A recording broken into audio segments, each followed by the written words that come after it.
This isn't just food. This is the story of a nation. Pho is synonymous with Vietnam. It fuels families, workers, world leaders. So when you devour this bowl of broth, meat and noodles, you're devouring history. But where did it come from? What does it tell us about Vietnam's past? And what about the future?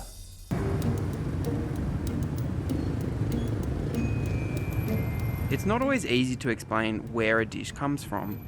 The story changes as it's passed down from generation to generation, seasoned with culture and served with a dollop of national pride. When it comes to pho, most people start the story in the late 19th century when the French colonised Vietnam. The French brought their tastes in administration, architecture and cuisine. But the locals found some of their customs a little strange. Cows are not slaughtered for food.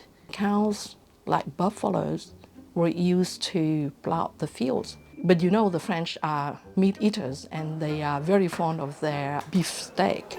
So when the best cut was used for the French masters, it was believed that the leftover bones are used by the Vietnamese to create a broth. The broth, infused with Vietnamese spices, was poured over noodles, and a star was born. The name pho is said to have come from the French stew pot au feu, meaning pot on the fire, but it didn't become a national sensation straight away. Pho actually was created in a small village called Vân Cù after the French installed a textile industry. To start with, it's just a cheap street food for those workers, but soon it becomes very popular. When the French shut down those factories, workers migrated to Hanoi, and soon pho was being sold all over the city. But big changes were coming to Vietnam and this dish. During World War II, Imperial Japan invaded Vietnam and overpowered the French. The French tried to reassert control after Japan's surrender in 1945. The struggle is a grim affair. The French are reported to have suffered even more severely than the Americans in Korea. But revolution was in the air, and after a decade of fighting with the French, Vietnam was split into ideological opposed regions. As another war loomed, thousands fled the communist north. It was the exodus of 1954 that really brings the pho to the south and turned the pho into a beloved dish of all the Vietnamese. These migrants didn't just bring pho to the south, they changed it.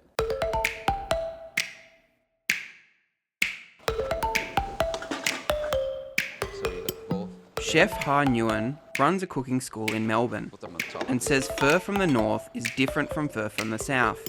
It all comes down to culture, climate and ingredients. With the north, we eat it for breakfast. Southerners, they eat it throughout the day, so they got bigger portion and a lot of other things in it. In the north, it's quite cold. We have to reserve our monies and our food.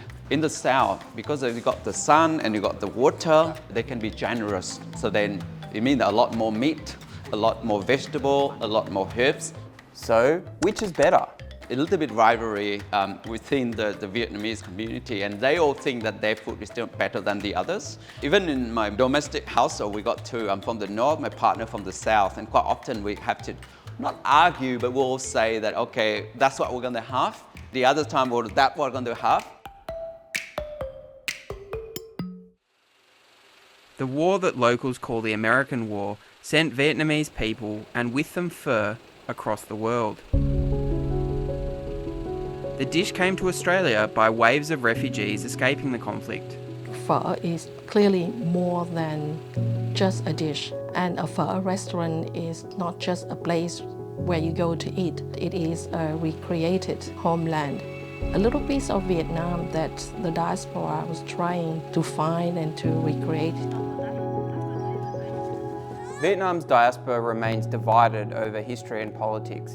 But while pho can be served in different ways, from the subtlety of the north to the richness of the south, there is only one Vietnam. The southerners or the northerners are both very proud of their pho. I think that pho could be one of the dishes that allows the Vietnamese to reconcile. That dish represents the Vietnamese soul and essence.